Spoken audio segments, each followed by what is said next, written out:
Hello guys, welcome back to our YouTube channel How to Use Basic. You can quick add links to your Google Chrome new tab page or bookmark bar. Here's how you can do both. Add quick links on the new page.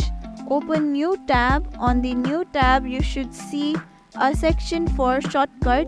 Click the add shortcut button. It is a plus sign icon. In the pop-up window, enter the name for the shortcut. For example, YouTube. Enter the URL of website. Click done and the new quick link will appear on your new tab. For existing shortcut, click the three vertical dot on the icon and choose edit or remove to modify or delete it. Thank you for watching this video. Make sure you like, share and subscribe to our YouTube channel for more such content.